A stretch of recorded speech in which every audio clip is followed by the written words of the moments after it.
Muy pero muy buenas noches para todos. ¿Qué tal? ¿Cómo están, amigas y amigos? Es un gusto darles la bienvenida, el saludo en la apertura de un nuevo Uruguay Debate y en esta ocasión de arranque de pique en esta primera media hora del programa, analizando la realidad de la política actual y nacional, por supuesto, también, porque no departamental, junto al diputado nacionalista Álvaro Dastugue. Dastugue, es un gusto recibirlo en nuestra mesa de trabajo, un amigo de la casa además. Buenas noches, ¿cómo le va? Bienvenido. Muy bien, buenas noches, Renzo, buenas noches a toda la audiencia, contento de charlar con ustedes y poder compartir un buen rato contigo. Dastugue, que ha sido noticia en las últimas semanas, en el último mes, porque, bueno, se ha ido de alguna manera vinculando cada vez más con el sector del presidente y de hecho el pasado fin de semana hubo un congreso del sector Todos. ¿Estuvo allí, Dastugue? Estuve el domingo de mañana, ayer de mañana estuve allí compartiendo y saludando a los colegas que trabajamos juntos allí en el Palacio Legislativo. Fui invitado especialmente por el secretario de Presidencia, así que consideré oportuno pasar a saludar. ¿Ya forma parte de Todos entonces? No, yo con mi grupo somos un grupo independiente. Tú sabes que en las elecciones pasadas compartimos trabajos con Juan Sartori y Verónica Alonso e inmediatamente nos transformamos en un grupo independiente como éramos antes y de esa misma manera seguimos independientes. Obviamente yo creo que rumbo a las elecciones uno comienza a visualizar y a pensar con los compañeros y dice, bueno, en algún sector tenemos que aterrizar o tenemos que unir fuerzas con algún compañero y bueno, estamos charlando, usted sabe, Renzo, cómo somos los políticos, ¿no? Charlamos, así que estamos viendo, sería un honor formar parte del sector del presidente, pero hasta ahora no hemos dado ningún paso y estamos de forma independiente hasta este momento. ¿No le seduce el wilsonismo? Digo porque hoy uno puede llegar a visualizar, de hecho, ¿sí? Que hay allí una posibilidad de plantar bandera, ¿no? Lamentablemente con el fallecimiento de Larrañaga sí. Quedó, me parece que un ala abierta para levantar esa bandera wilsonista.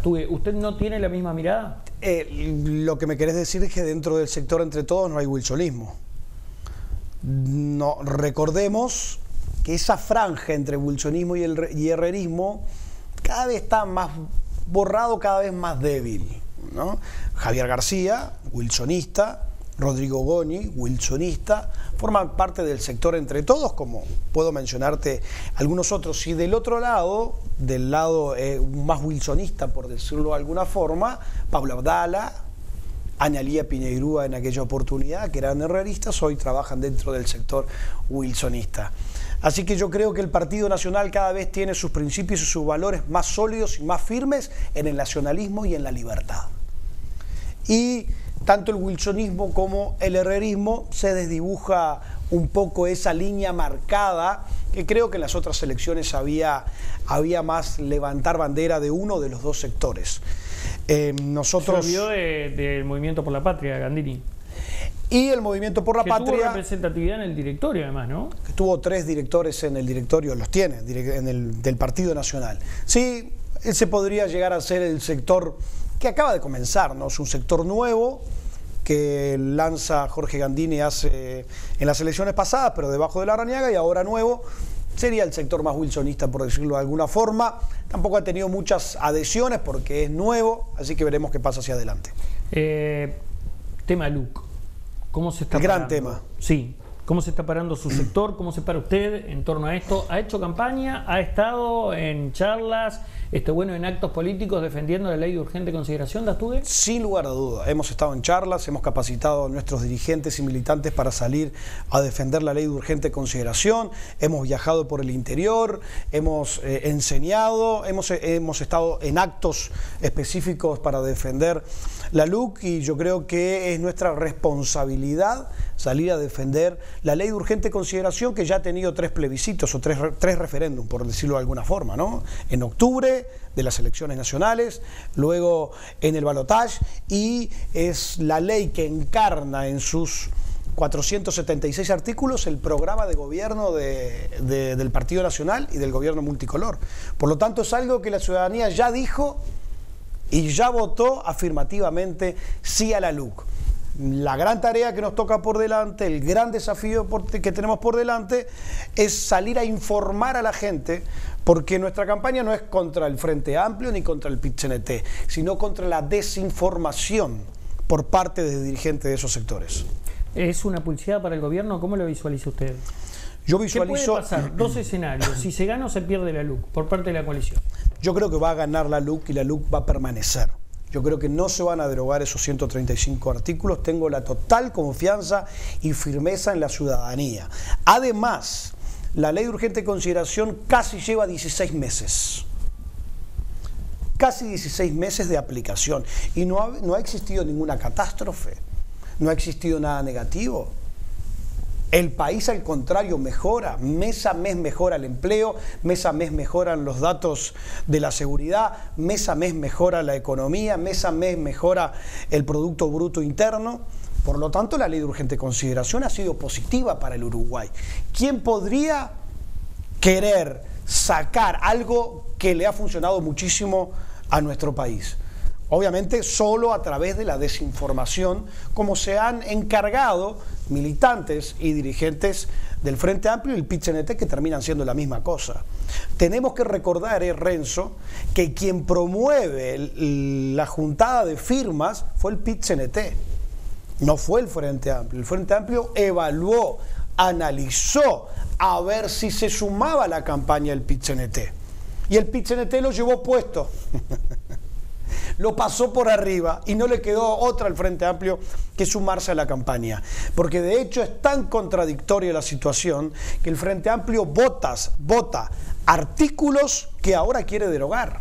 Por lo tanto, el Frente Amplio no es quien lleva adelante esta campaña, sino que son algunas autoridades del PIT-CNT.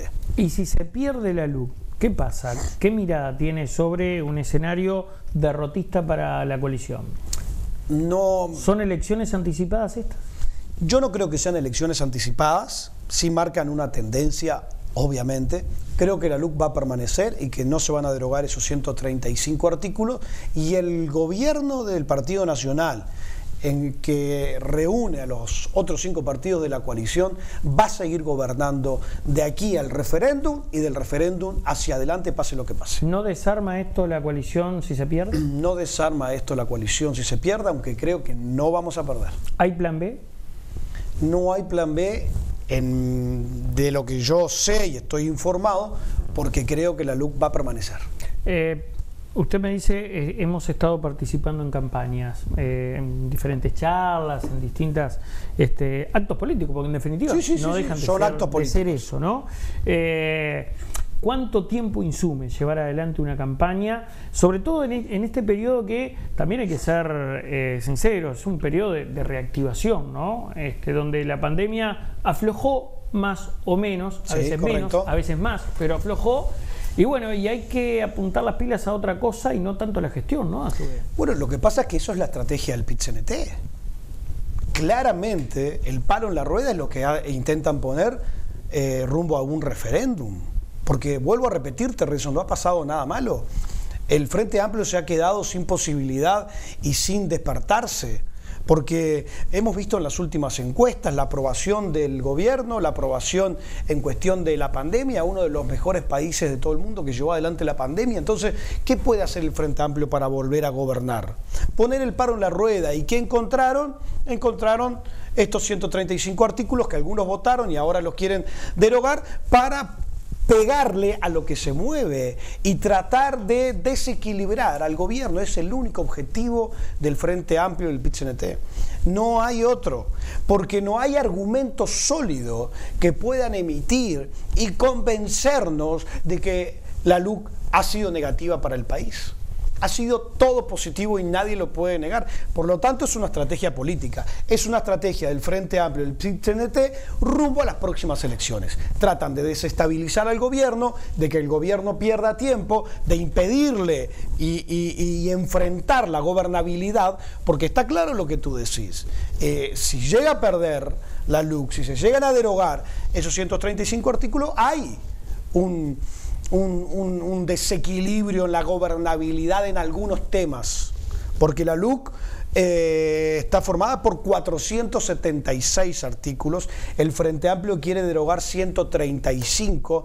Vaya usted, contradicción, que quiere derogar 33 artículos del capítulo de seguridad, en donde ha cambiado rotundamente nuestro país, en donde rotundamente estamos muchísimo mejor, y quiere cambiar 34 artículos del capítulo de educación, en donde los 34 artículos del capítulo de educación no cambian la educación, sí cambian la gobernabilidad de la educación, sí le quitan poder a los sindicatos para poder llevar adelante la transformación que queremos llevar, porque nunca tuvimos peor educación que de estos últimos 10 años. Jamás en la historia del Uruguay estuvo tan mal. Por lo tanto, todas las modificaciones son las transformaciones que la ciudadanía nos reclamó cuando hicimos campañas para hacer gobierno. Por lo tanto, es todo muy extraño. ¿Usted siente, Astugue, que la coalición está enfrentada, yo no voy a decir dando batalla, pero sí enfrentada al PIT-CNT, enfrentada a los sindicatos? Yo creo que es el sindicato que se enfrenta al gobierno.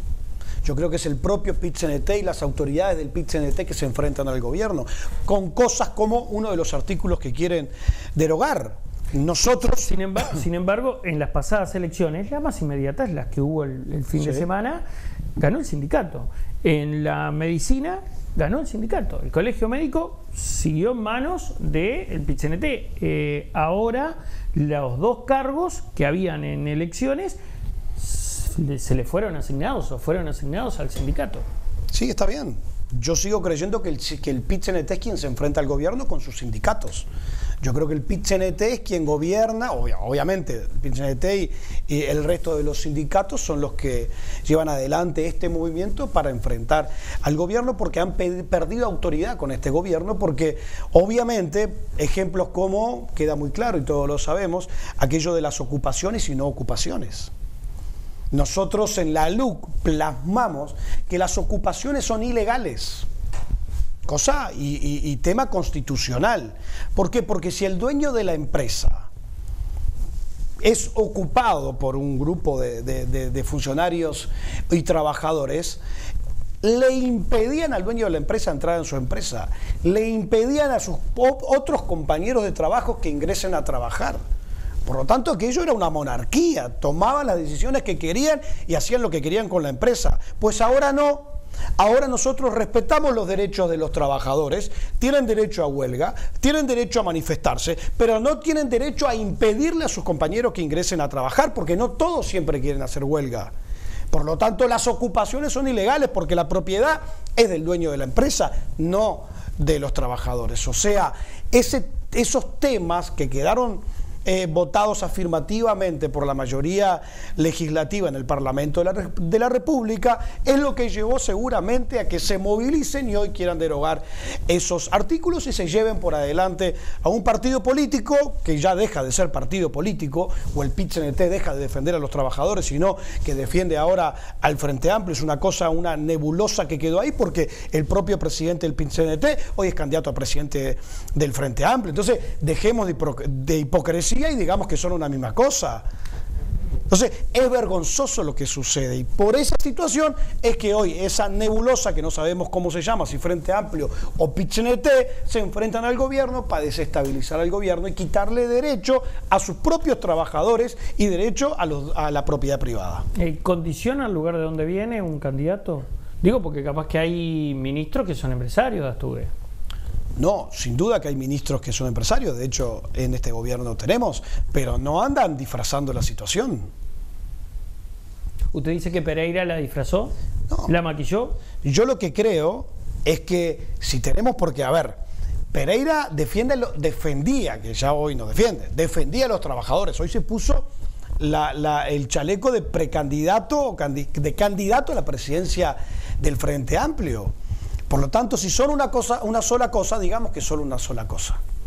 Se entiende. Hacemos la pausa, ¿le parece? Con mucho gusto. Y luego charlamos. Ya volvemos.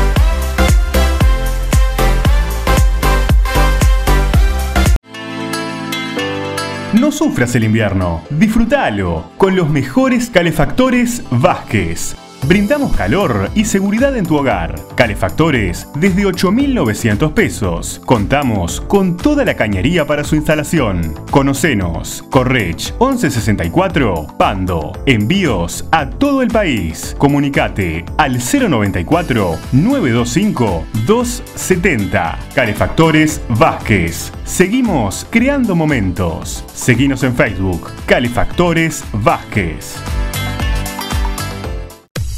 Empresa de ómnibus SAT crece para vos, brindándote cada día mejor servicio. Línea 5, Atlántida, Estación Atlántida. Línea 6, Pando, Parque del Plata, pasando por Empalme Olmos. Línea 7, Atlántida, Jauregui Berry. Y línea 8, Atlántida Soca. Informate más por el 43720034 o vía email a satsrl@hotmail.com. Agua pura, una elección inteligente, con bajo contenido en sodio. Haga su pedido al 0800 2782 y se lo entregamos en la puerta de su casa, en Montevideo y Canelones, www.aquapura.com.uy.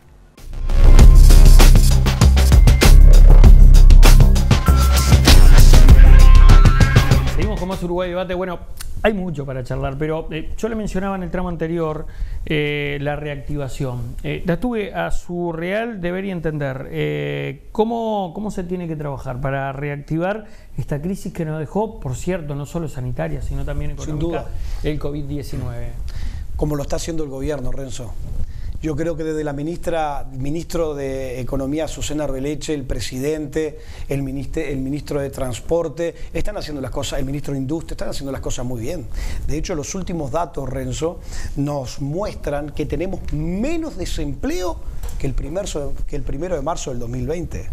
Por lo tanto, luego de pasar esta pandemia, que nadie la esperaba, una locura, en donde se cerraron empresas, en donde se bajaron las cortinas, en donde sucedió algo inimaginable para cualquier planificación económica de cualquier gobierno. Pasada la pandemia, que no la hemos terminado de pasar, la estamos terminando de pasar, ya estamos mejor de cómo el Frente Amplio nos entregó el país en el 1 de marzo del 2020. Se están haciendo las cosas bien, se están haciendo las cosas prolijamente, se están haciendo las cosas responsablemente y estamos, Renzo, dando una excelentísima imagen internacional. Cosa no menor encabezada por Luis Lacalle Pou, el presidente de todos los uruguayos, y por la ministra Azucena Arbeleche del Ministerio de Economía. Tan es así que tenemos récord de llegada de personas a radicalizarse aquí, a radicarse aquí en Uruguay y con intenciones de invertir, porque entendemos que la inversión es la que genera mano de obra. Por eso ha bajado el desempleo, porque hay gente que comenzó a invertir. ¿Y por qué comenzó a invertir? Porque hay un gobierno serio, porque hay un gobierno justo, porque hay un gobierno que mira a los dos lados y no solo un lado, sino que mira a los dos lados, al trabajador y lo defiende, al empresario y lo defiende. ¿El anterior no hacía eso? Yo creo que no. Yo creo que el anterior defendía y estaba... Déjeme ser un poquito Ojo más que claro. La inversión más fuerte la consiguió el Frente Amplio. Estamos hablando de UPM, ¿no? Bueno, sí, podemos hablar mucho de UPM, podemos hablar tanto de UPM, desde el secretismo hasta las exoneraciones y una cantidad de cosas. Podemos hablar mucho, pero déjeme decirle algo. Yo creo que los gobiernos pasados del Frente Amplio, desde que asumió Mujica principalmente, estaba hackeado por lo que es el Frente Amplio trabajador, por decirlo de alguna forma. O sea, estaba hackeado por el PIT-CNT. De hecho, capitales internacionales no venían al Uruguay porque el sindicato de los trabajadores mandaba más que el gobierno. Hoy las cosas no son así. Hoy hay igualdad, hoy hay justicia.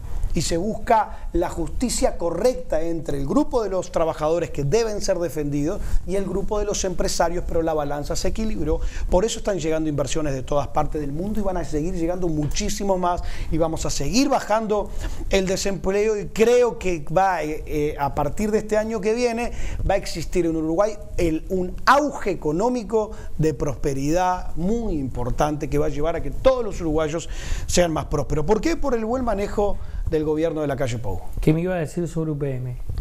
Bueno, lo de UPM lo que pasa es que es muy sencillo que vengan inversiones con la clase de exoneraciones que tuvieron, ¿no? Con las ayudas, con nosotros ¿Pero pagar. está mal exonerar o estuve? A ese nivel, sin lugar a duda. Regalar lo que regaló el Frente Amplio por firmar un contrato, que fue una muy buena inversión, pero ¿cuánto perdemos? Se tendría que haber hecho el negocio más equilibrado, no regalarle todo a UPM. Nosotros estamos poniendo millones y miles, mire lo que voy a decir, miles de millones de dólares está poniendo nuestro país para que UPM aterrice en Uruguay. Así es muy fácil hacer negocio. Si regalás, ¿cómo no vas a hacer negocio? Entonces, lo que debemos es tener cierto equilibrio y hacer negocios y negocios buenos, no de la forma que hizo el Frente Amplio, que nuestro gobierno, por ser un gobierno responsable, por ser un gobierno jurídico, respaldó y siguió adelante con el contrato firmado por el Frente Amplio. Pero le digo de seguro que este gobierno jamás hubiera firmado un contrato como el que firmó el Frente Amplio con UPM. Ahora, en esa defensa de ambos lados del mostrador, decía usted, de los empresarios y de los trabajadores, ¿no hay recorte en los derechos de los trabajadores? No, no hay recorte en los derechos de los trabajadores. Nosotros consideramos que el trabajador debe ser defendido y consideramos que el empresario debe ser defendido. Tenemos una constitución justa y tenemos normas justas que deben aplicarse para ambas partes. Y así se vive. Ni el hombre es mayor que la mujer, ni la mujer mayor que el hombre. Vamos de la mano. Y el empresario y los trabajadores deben caminar de la mano, porque si a uno le va mal, al otro le va mal. Y si al otro le va mal, a uno le va mal. Y eso es lo que busca este gobierno. La justicia, que se cumpla con las normas y la constitución de nuestro país. Y esa imagen de institucionalidad, de firmeza jurídica, de responsabilidad, de seriedad, es lo que se ha viralizado en el mercado internacional, y hoy tenemos muchísimos empresarios y capitales internacionales que aterrizan en nuestro país, y eso es en beneficio ¿de quién? De los trabajadores. ¿Esa es la carta que nos va a salvar el inversor extranjero? ¿Qué pasa con la inversión propia? El Ministerio de Transporte y Obras Públicas. Récord. ¿Qué pasa con el gobierno generando la fuente laboral, no? Ayer, porque está bien pensar en los inversores, pero también hay que... ¿no? Ayer, totalmente de acuerdo contigo, pero yo te hablaba de un gobierno de equilibrios. Recién te decía, defendemos a los trabajadores y defendemos al empresario. Defendemos y buscamos la inversión externa o los capitales externos, y también defendemos la inversión nacional. De hecho, ayer escuchaba al secretario de Presidencia Álvaro Delgado, al ministro Luis Alberto Heber, y nos mostraban datos que este año que pasó ha sido año récord en inversión pública. Año récord, mayor que los gobiernos del Frente Amplio. Por lo tanto, ese equilibrio que te hablaba es el que busca el Partido Nacional y que está llevando adelante. Y hoy ha bajado el desempleo más, y lo vuelvo a repetir porque es un dato muy importante, ha bajado más de cómo nos entregó el Frente Amplio el gobierno, y el Frente Amplio nos entregó el gobierno sin pandemia y nos entregó con un auge económico, recuerda, como hacía 50 años no existía, pero un auge internacional, regional. Nos entregó con más personas desempleadas que lo que tenemos hoy en día luego de la pandemia. Dastugue, ¿cómo ve Canelones la gestión en el departamento? Se lo pregunto a un diputado además que representa justamente a Canelones. A mí lo que me preocupa mucho de la administración del intendente Orsi, y estamos hablando de él obviamente, son las deudas que existen en las finanzas de Canelones. El resto de la gestión... ¿Por eso no acompañó el fideicomiso? Por eso no acompañé el fideicomiso, exactamente. Yo no votaba, pero mi equipo... ¿Pero tiene representatividad en la Junta Departamental? Tenemos representatividad en la Junta Departamental y no votamos el fideicomiso, principalmente para no aumentar la deuda y no seguir tirando hacia adelante 20 años más. Por eso no lo votamos, es lo que me preocupa del departamento de Canelones. El resto de la gestión podrá ser mejor, peor, está dentro de los parámetros correctos, pero lo que me preocupa es la administración, porque es muy fácil gobernar generando deudas. En una casa de familia eso no pasa, y en una empresa tampoco. Si hay un planteo para acceder a una línea de crédito mucho menor a los 81 o 82 millones Exacto. que se solicitaron en el fideicomiso, ¿se apoya? ¿Se ha hablado de eso? Hemos escuchado sobre eso, todavía no tenemos ningún planteamiento y no nos ha llegado nada específico al Partido Nacional ni a la bancada de Diles. Cuando llegue es cuestión de analizarlo. Yo te digo que de principio no estoy cerrado. Veremos para qué, debemos cómo se paga, veremos cuáles son los intereses y la hoja de ruta hacia cumplir los objetivos. Y es si estamos sobre la mesa y lo podemos hablar y lo podemos charlar, pero antes de verlo es difícil tomar una línea. De por sí, en primera instancia me gustaría no endeudar más a ningún canario. Me gustaría que con nuestra contribución inmobiliaria y todos los impuestos que nosotros pagamos al departamento de Canelones, no endeudarnos más. Pero también sabemos que la situación es raro, ¿no? Porque en campaña electoral había superávit y ahora necesitamos más créditos y más líneas y fideicomiso. Así que me gustaría conocer de primera mano y en papel el proyecto de la línea de crédito, que hemos escuchado conversaciones sobre el tema. Datugué, muchas gracias, muy amable. Un gusto compartir contigo y con toda la audiencia. La pausa y en instantes continúa más Uruguay Debate. Ya volvemos.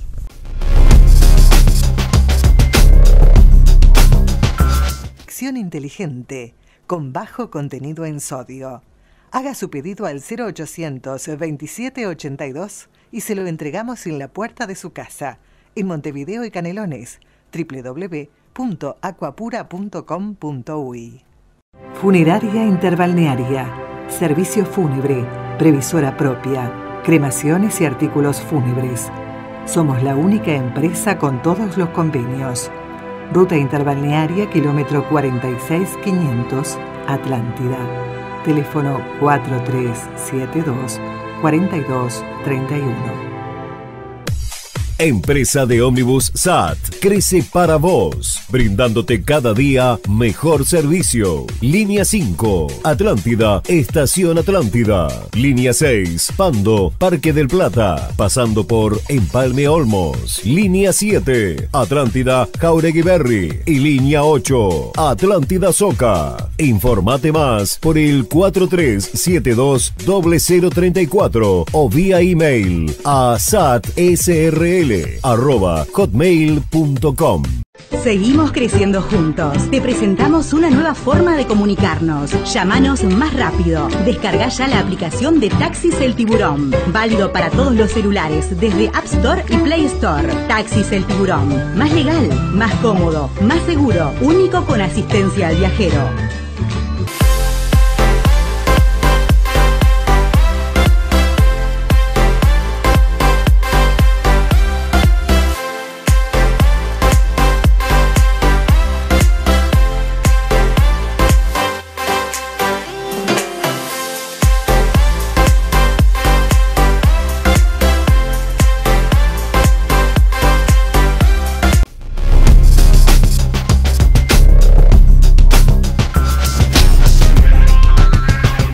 Seguimos, amigas y amigos, con más Uruguay Debate y ahora en este segundo tramo, segunda parte de nuestro programa, le damos la bienvenida al profesor integrante, además de FENAPE, la Federación Nacional de Profesores de Educación Secundaria, Pablo Pellegrini, profesor y director, debo decir, de un liceo de Toledo, si mal no me equivoco. Pellegrini, buenas noches, bienvenido, ¿cómo le va? Bien, muy bien, muchas gracias por una nueva invitación. Por y favor. Bueno, estamos para evacuarle o tratar de evacuar todas las dudas que podamos hacer. Gracias a usted por tomarse la molestia y estar aquí. Pellegrini, venimos de un fin de semana de elecciones a nivel de Codicen y a nivel de ANEP, justamente. ¿Qué fue lo que se eligió? ¿Qué fue lo que se votó? Bien, bien, primero hay que decir que fueron unas elecciones realmente históricas, ¿no? Tanto por el grado de participación docente como por la participación efectiva en los votos, ¿no? O sea, una reducción muy notoria del voto en blanco y del voto anulado. Se pasó básicamente de un 50% de votos blancos y voto anulado a un 20%, ¿no? O sea que los docentes que realmente no tomaron una opción para ese voto fueron la minoría. ¿Y qué cambió en su parecer o qué motivó esa participación activa en la elección? Bien, primero te contesto lo primero que me preguntaste que no te lo contesté, que es que se votó. Lo que pasa es que me tira encima de la mesa esto de los votos en blanco. Bueno, se votó dos integrantes del CODICEN, ¿verdad? Que es parte de lo que es el gobierno, la gobernanza de la educación en Uruguay. De los cuales uno de ellos estaba por el orden docente, que en su principio, hace las elecciones pasadas, era el actual presidente del CODICEN, Robert Silva, y bueno, esos eran uno de los dos cargos que estaban a disposición. En este momento, el profesor Julián Mazzoni es uno de la lista 11, es uno de los consejeros ya electos, ya por la diferencia se sabe, y aún falta dirimir, porque hay cerca de 11.000 o 12.000 votos observados, casi todo de Canelones, si es la compañera Daisy Iglesias o Limber Santos el segundo consejero, ¿no? O sea que los dos cargos quedaron en manos de los sindicatos. Los dos cargos tanto secundaria como así también docente. Exacto. Los dos cargos quedan en mano de la CCEU, que son los sindicatos de la enseñanza. Y en realidad, respondiendo un poco a qué se debe, yo creo que también es una respuesta de los trabajadores a lo que tiene que ver con una campaña de desprestigio del movimiento sindical, que ha venido siendo sistemática, ¿no? Con acusaciones, con permanentes sumarios, investigaciones administrativas que han terminado un poco, con sugerencias de sumarios inéditos en la historia democrática del Uruguay, y que tienen que ver además con videos que han salido diciendo de los faltadores que son los docentes de FENAPES. Digamos, a ver, en otras instancias hemos conversado y muchas de las filiales trabajamos los fines de semana para no tocar los horarios de clase. Personalmente, y muchos colegas pensamos que las horas de clase son intocables. O sea, a ver, en la administración pública en general hay una cultura de la falta que debe ser combatida, por supuesto. Ahora, no se puede asignar de que el movimiento sindical es faltador, porque generalmente el movimiento sindical es el más comprometido, es el que ha salido a dar la cara y dar respuesta hacia la familia, con canastas de alimentación, con ropa, con calzado, con contención. O sea que de ninguna manera es aceptable pensar de que, como se dijo en algún momento, los sindicatos son el problema y no la solución, porque hemos sido la solución en muchos casos. Pellegrini, dos cosas. ¿Se puede esto visualizar como un adelanto de la LUC y de los artículos de la educación que están en disputa? Momento. ¿Por qué lo digo? Hubo 7 listas en contienda y algunas eran claramente sindicalistas, como usted me lo acaba de mencionar. 3. Otras se definieron como independientes y usted señaló en su momento que eran oficialistas. Son oficialistas. Te lo dijo, no lo dije yo. Y lo sostengo. No lo dije yo. Y por ende, acá entonces ganó el gremio ante aquellos profesores o docentes que eran oficialistas. Por eso la pregunta al comienzo. ¿Fue un adelanto esto de los artículos vinculados de la LUC? ¿Qué trajo la LUC en la educación? La LUC en la educación trajo una reducción de más de 40.000 horas semanales. La LUC trajo como consecuencia la eliminación de la participación de los docentes en los organismos de decisión y la transformación en un organismo unipersonal y político en la educación. Por lo tanto, hay una politización directa del Poder Ejecutivo de turno, sea cual sea el color, en lo que tiene que ver con las decisiones de la enseñanza en los 3 órdenes, ¿verdad? Primaria, secundaria y técnico profesional. Y creo que también es una respuesta a lo que tiene que ver a un cuestionamiento sindical que ha venido y que el gobierno ha venido perdiendo sistemáticamente por esa crítica. Recordemos las elecciones del sindicato médico, recordemos las elecciones del colegio médico, recordemos también los resultados de las elecciones universitarias, y estas elecciones de CODICEN refrendan en definitiva esa situación. Sin lugar a dudas, esos recortes además se suman a un presupuesto en el cual se le bajan 56 millones a lo que es la NEP, o sea, son recortes de 56 millones de dólares menos que va a tener la educación pública de este país de aquí al final del periodo. ¿Y eso en qué redunda? Bien, redunda en que muchos docentes que trabajan en docencia indirecta, y no es una redundancia, porque estamos hablando de profesores orientadores bibliográficos, profesores orientadores pedagógicos, han reducido su participación laboral en un 50%. O sea, hemos tenido una reducción real de lo que tiene que ver de los trabajos, de las horas de trabajo directa de clase. En muchos liceos no hay equipos multidisciplinarios, no hay psicólogos. ¿Este gobierno le metió la mano en el bolsillo al profesor?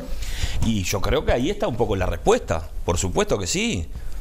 Porque además no debemos olvidar que venimos de una política de recortes en el cual también hay rebajas salariales importantes, porque eso hay que ser claro en esto. Si nosotros tenemos una inflación que ronda el 10% y los aumentos salariales están por debajo de lo que es el aumento inflacionario, entonces nosotros ahí tenemos un recorte de lo que es nuestro salario real. Ahora, al sindicato de secundaria, por ejemplo, en este caso FENAPE, ¿le importa solo el salario? No, por supuesto que no. A FENAPE lo que le importa, además del salario, que por supuesto, porque nosotros vivimos de un salario, importa que los liceos tengan equipos multidisciplinarios, importa que haya profesores orientadores pedagógicos que estén en la institución más cantidad de tiempo, porque es la forma de atender todos los emergentes que se van teniendo en este momento dentro de los centros educativos. Bueno, hay un tema con las peleas, por ejemplo, ¿no? Bueno, pelea sí. En el Liceo Sauce, pelea en el Liceo Barros Blanco, pelea en los liceos de Toledo. Sí, viralización de imágenes. Perfecto. Niñas y niños. Ese es un mal que se está atacando el día. Niñas y niños, adolescentes, ¿no? Hombres y mujeres. Bien. Es un mal que se está atacando en los centros educativos y también la Dirección General a través del DIE, el Departamento Integral del Estudiante, lo están atacando. Ahora, ese es uno de los males que se tiene hoy en secundaria. No se habla nada, por ejemplo, de lo que tiene que ver con la salud mental de los estudiantes, de cómo ha afectado en chiquilines que están depresivos, en la cantidad de chiquilines que atendemos que están con intentos de suicidio. ¿Sí? ¿Hay casos de eso? ¿Usted conoce casos? Todo el tiempo. Y en todos. ¿Hay gurises que están depresivos? Muchísimos. Pero muchísimos gurises que están... ¿Usted conoce de intentos de autoeliminación, por ejemplo? Conozco, pero por supuesto que los conozco. Y por supuesto que son derivados, que son atendidos en la familia, son derivados a los centros de salud. Actuamos todo el tiempo en esos casos. ¿Sí? Todo el tiempo estamos, que es mucho más grave esa situación que las peleas. ¿Es producto de la pandemia? ¿Es producto de la crisis económica? Y bueno, es múltiple factorial, ¿no? O sea, no podemos asociarlo a un solo. Yo creo que la pandemia ha afectado mucho lo que tiene que ver con la socialización de los chiquilines, ni que hablar. Y también pasa, y ya lo he comentado en alguna entrevista que hemos tenido, pasa también que problemas de barrio terminan en el lugar de encuentro que es el liceo, ¿verdad? El liceo es el lugar de encuentro. Uno dice Sauce, bueno, pero Sauce es el lugar donde hay pelea, hay 3 centros educativos.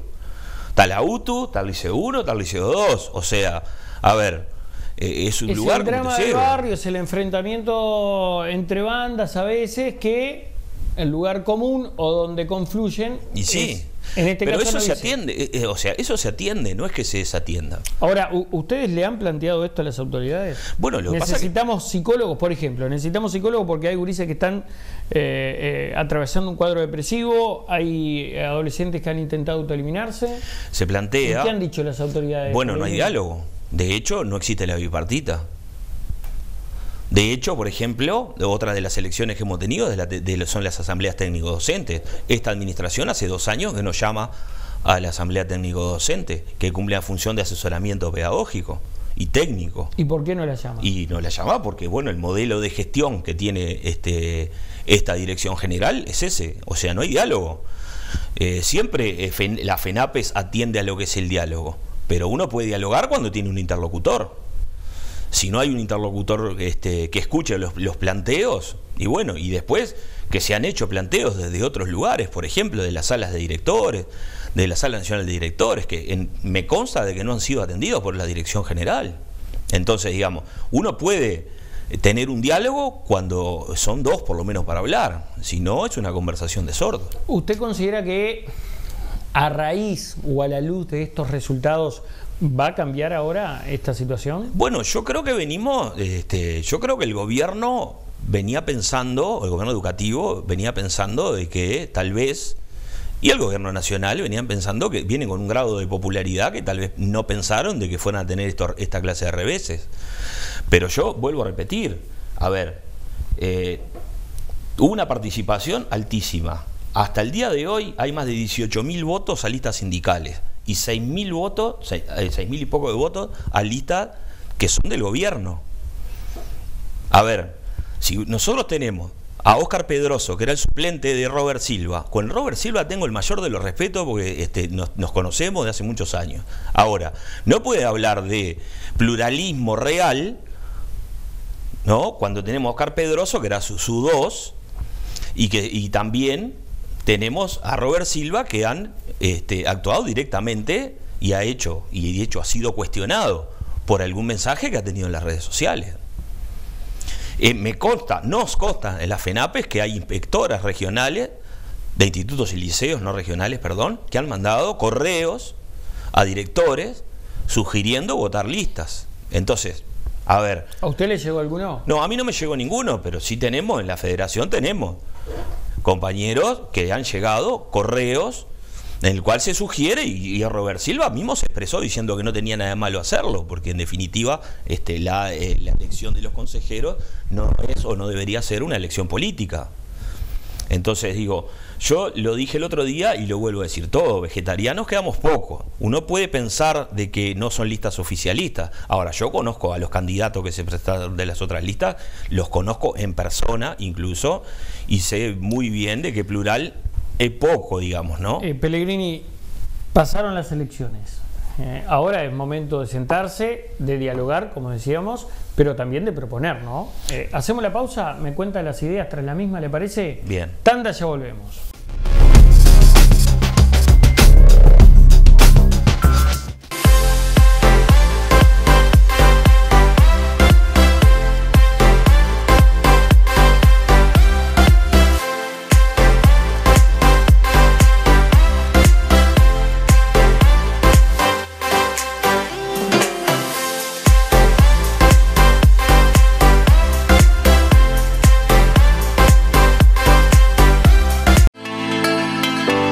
No sufras el invierno, disfrútalo con los mejores calefactores Vázquez. Brindamos calor y seguridad en tu hogar. Calefactores desde 8.900 pesos. Contamos con toda la cañería para su instalación. Conocenos. Correch 1164 Pando. Envíos a todo el país. Comunicate al 094 925 270. Calefactores Vázquez. Seguimos creando momentos. Seguinos en Facebook. Calefactores Vázquez. Funeraria Interbalnearia, servicio fúnebre, previsora propia, cremaciones y artículos fúnebres. Somos la única empresa con todos los convenios. Ruta Interbalnearia, kilómetro 46500, Atlántida. Teléfono 4372-4231. Empresa de ómnibus SAT crece para vos, brindándote cada día mejor servicio. Línea 5, Atlántida, Estación Atlántida. Línea 6, Pando, Parque del Plata, pasando por Empalme Olmos. Línea 7, Atlántida, Jauregui Berry. Y línea 8, Atlántida Soca. Informate más por el 4372-0034 o vía email a satsrl@hotmail.com. Seguimos creciendo juntos. Te presentamos una nueva forma de comunicarnos. Llámanos más rápido. Descarga ya la aplicación de Taxis El Tiburón. Válido para todos los celulares, desde App Store y Play Store. Taxis El Tiburón. Más legal, más cómodo, más seguro. Único con asistencia al viajero.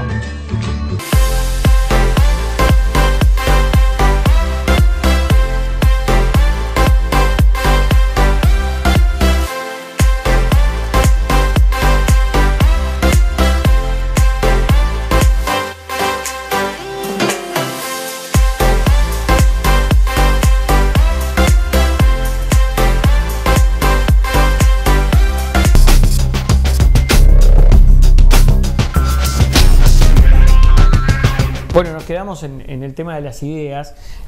Por ejemplo, me consta que a nivel docente, una de las tantas propuestas que una y otra vez se reiteraron fue conseguir un título universitario o categorizar como un título universitario. Pero ¿qué pasa con secundaria? ¿Qué es por allí lo primero que ustedes visualizan? Hay que plantearle a las autoridades pertinentes. Bueno, yo creo que tiene que haber un reconocimiento del título de secundaria como un título universitario. Eso no cabe ninguna duda. Ha habido incluso algunas discusiones, sobre todo por lo que tiene que ver que en algún momento se habló de que iba a tener solo un efecto recaudador, nada más. Pero debe ser reconocido. De hecho, te voy a poner un ejemplo. Lo que hemos tenido la suerte de viajar al exterior, y si de repente tenemos la loca idea de querer dar clases en el exterior, no podemos, porque al no estar reconocido como a nivel universitario nuestros títulos, no tienen el mismo valor. O sea que hay que pasar por nuevos procesos de estudio, ¿sí? Yo creo que los títulos de secundaria, que además de los títulos que digamos, para los profes de secundaria, deben ser reconocidos como a nivel terciario, ¿no? A nivel universitario. Y creo que se ha caminado en ese sentido. Creo que se está caminando en ese sentido. Lo que pasa que también lo que hay que es profesionalizar, que es lo que se ha prometido no se ha hecho, tal vez por la pandemia, pero hay que tratar de profesionalizar. Secundaria ha crecido mucho en cantidad de egresados, por ejemplo, ¿no? Yo recuerdo, yo ya tengo 25 años en la docencia, digo que de repente uno miraba y había muchas asignaturas de que había un montón de docentes que no eran egresados. Hoy por hoy esos números han bajado sustancialmente. Hoy tenemos muchos profesores egresados de inglés, de matemática, de química, de biología. No así en las materias de letras, que siempre no hemos sido muchos los egresados. Uno va hoy al IPA o incluso acá al IFE de Pando y ve que hay chiquilines estudiando, que bueno, veremos si en algún momento van a poder trabajar, ¿no? Porque entre los recortes de hora que estamos teniendo y los que se van a venir, y la elección de horas virtuales, que ese es otro de los temas bastante álgidos que tenemos, veremos, es algo que a la FENAPES le preocupa. ¿Y la profesionalización, por dónde tiene que pasar? Y bueno, la profesionalización tiene que ver con profesores que no sean egresados, propiciar que concurran a centros de estudio y ser facilitadores a la hora de que puedan egresar. Claro, y aún así, estandarizar. Bueno, yo no sé si estandarizar, pero sí dar las posibilidades reales como para que ese docente que no es egresado pueda hacerlo. Pero ese número usted me decía que cambió. Ese número cambió. Que hoy en su mayoría hay egresados del IPA. En su mayoría hay egresados. Ha cambiado muchísimo en ese sentido. Pero la profesionalización también pasa porque los que somos egresados tengamos cursos de perfeccionamiento que se han venido desarrollando en distintas instancias, pero tienen que ser más. Lo que pasa también es que con el salario que se cobra y uno tiene 50 horas de clase o de docencia indirecta, es bastante difícil poder seguir un curso. Esa es la realidad. Sería mucho más fácil, digamos, si uno tuviera 20 o 30 horas de clase, poder destinar un tiempo a sentarse realmente a estudiar. Que lo hacemos, porque los docentes lo terminamos haciendo, sin lugar a dudas. ¿Ya se determinó que las elecciones finalmente serán virtuales? Digo porque había un ida y vuelta allí, no se había finiquitado ya el asunto por parte de las autoridades. Bueno, las autoridades ya sacaron un video de la modalidad de cómo va a ser la elección de horas. En ese video se establece la forma en la cual uno 48 horas antes tiene que hacer una propuesta de los lugares donde quiere trabajar, y después entra a una sesión, no sé, de Zoom, a una hora determinada, por lista, y bueno, después pasa a una sala privada y ahí uno puede confirmar o rectificar o agregar alguna de las opciones. Y eso también es algo no negociado, digamos, no hablado, porque aparte no estamos hablando de cualquier cosa, Renzo. Cuando nosotros hablamos de lo que es la elección de hora, digo porque he leído algún comentario de por qué que los docentes nos quejamos por todo, y que no sé, y el foro de San Pablo y la mar en coche, ¿no? Y realmente la ignorancia es bastante grande en algunos casos, ¿no? Sobre todo de algunos actores acá pandense que realmente dan risa, ¿no? Deberían leer un poco, ¿no? Y ver qué es, por ejemplo, el Foro de San Pablo, ¿no? Que cuando pero ¿qué es lo que no le gusta a la Federación sobre la virtualidad para elegir? La virtualidad no da en este momento garantías, porque en este momento la conectividad, ¿verdad?, no es total en todo el país. Además, no es cierto. A ver, ¿quién va a elegir sus horas de trabajo para el año 2022 tomando mate en la Rambla? O sea, ¿estamos hablando en serio? ¿A quién se le ocurre sus ¿por qué ingresos? Me dice esto de tomando mate en la Rambla? Porque en el spot hay spot que dice, uno puede estar en la Rambla, uno puede estar en un parque y está con el celular y eligiendo. Digo, ¿quién puede tomar en serio esa situación cuando uno está eligiendo sus ingresos para todo un año? Su lugar de trabajo y sus ingresos para todo un año. La seriedad la da lo que implica el estar presente en ese momento y estar eligiendo con un pizarrón a la vista. que supuestamente bueno, son a ver, los que pero empezaron de horas a la vista. si yo me guío porque hay una preinscripción de padres, por ejemplo, a los gurises en la UTU o en los liceos, y los padres lo tienen que hacer porque tienen que preinscribir a través de la plataforma URI. Pero eso es distinto. Sí, en estos prácticamente 2 años estuvimos con clases más virtuales que presenciales, y usted mismo me lo ha dicho, el soporte a veces caía, pero a veces no tanto, pero se tuvo que trabajar porque no quedó otra alternativa. El profesor no lo puede hacer, no puede elegir horas virtualmente. Estamos hablando de cosas distintas. Primero que nada, siempre he sostenido que en muchos liceos no se ha trabajado desde la virtualidad, sino desde la distancia. Hemos trabajado a distancia, porque hay lugares en que los hogares no han tenido conectividad. Por consiguiente, los liceos hemos encontrado métodos de trabajo y de llegar a los chiquilines de diversas formas. Entonces, no hemos prácticamente trabajado de la virtualidad, como sí han trabajado los colegios privados, por ejemplo, que sí tienen un soporte y una estructura como para hacerlo. Después, no es que uno se niegue al tema de la virtualidad porque sí, digamos, a ver, no es solamente el hecho de poner palos en la rueda. El tema es que se toman decisiones en la educación sin consultar a los docentes. A ver, una caja de fósforo sin fósforo, ¿es una caja de fósforo? No, es una caja. La educación sin los docentes, ¿es educación? No. Entonces, no se le consulta a los principales actores. ¿Tú te pensás que no tiene mucho que ver el último resultado de las elecciones con el malestar generalizado que hay con la elección de horas virtuales? ¿Tú te pensás que no tiene nada que ver todo el resultado de estas elecciones de Codicen con las políticas regresivas, con la soberbia, con la extensión de las horas de clase, porque se sale diciendo que se reconoce el trabajo docente y por otro lado se extienden las clases hasta el 20 de diciembre? Entonces, ¿dónde está el reconocimiento del trabajo docente? ¿Quién realmente piensa? Y además, ni que hablar de lo que es la modificación del reglamento de pasaje de grado, que eso va a hacer que el gobierno después diga que mejoraron los números de la educación. Y sí, claro, si yo a las 3 de la mañana estoy en mi casa, gasto menos luz porque está la luz apagada. Ahora, si nosotros no ponemos repetición, ahora como no la hay, no va a haber repetición este año, sino que todos los chiquilines van a tener clases compensatorias para tratar de salvar, y recién en febrero van a haber exámenes, y recién en febrero van a ver si se repiten, y se pasa de 3 asignaturas pendientes a 4, entonces es lógico que los números van a mejorar. Ahora, ¿está mal extender las clases hasta el 20 de diciembre para recuperar lo perdido? Y no trabajamos en la virtualidad. No trabajamos en la virtualidad. Pero a mí los profesores me han dicho que la presencialidad no es lo mismo que la virtualidad. Bueno, pero usted me lo ha dicho. Yo lo estoy convencido de que sí, la presencialidad, perfecto, pero aprovechemos esta presencialidad. Pero hay un doble discurso entonces de parte de las autoridades, porque si nosotros decimos, o si las autoridades dicen que se ha trabajado en la virtualidad, que ha habido una altísima tasa de trabajo desde la virtualidad, ¿cuál es el motivo de la extensión de las clases? ¿Por qué extender hasta el...? Aparte, realmente, muchos piensan que va a haber adolescentes que van a ir hasta el 20 de diciembre a estudiar, si lo estamos persiguiendo en muchos casos para que vuelvan a estudiar. O sea, hay que ser serios a la hora de eso, no hay que jugar para la tribuna. Es muy fácil jugar con la tribuna. ¿Tribunea el Codicen? Y yo creo que tribunea con extensión de decir una cantidad mayor de días de clase. Ahora, repito, no trabajamos, dieron los números, 80% en algunos lados, 75% en otros.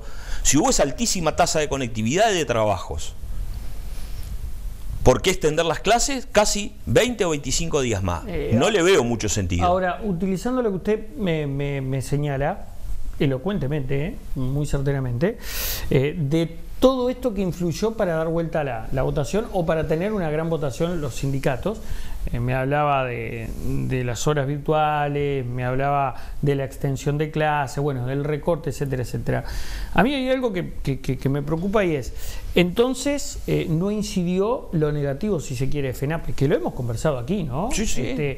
Las horas que se ha demostrado que fueron certificadas como quien firma autógrafos, la solicitud de licencia sindical y que no se utiliza con fines gremiales, ¿eso a los docentes no les importa?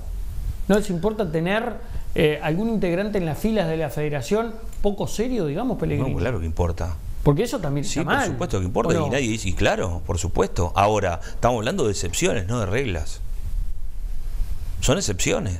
Pero además, por ejemplo, tenemos casos en los cuales se lo ha denunciado y se han abierto investigaciones administrativas que se han cerrado.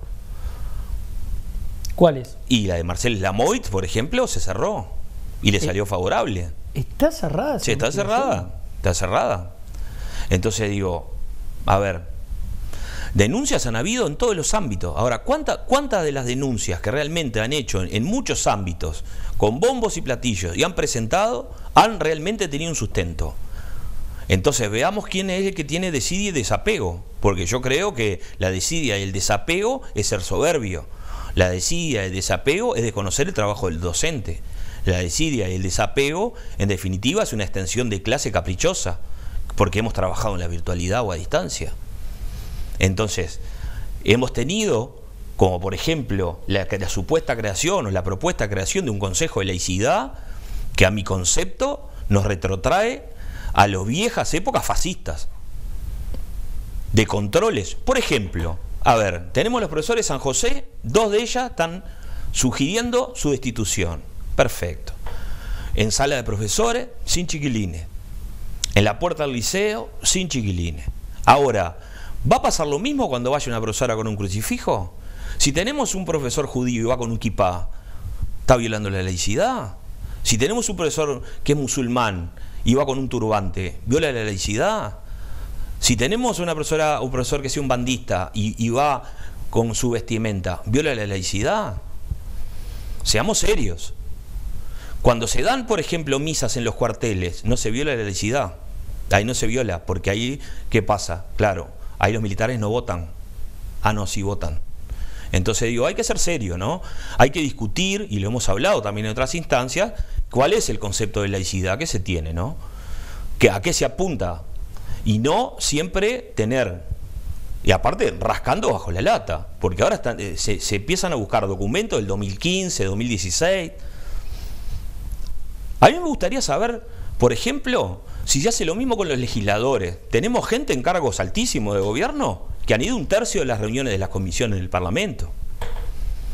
Tenemos gente que está en altísimos cargos y en el Parlamento mismo, que han estado en instituciones como primaria, que tampoco han cumplido con todo su trabajo. Pero sin embargo, se demoniza a los docentes en general y a los profesores sindicalizados en particular de que no cumplimos, y tenemos todos los males de la educación, ¿no?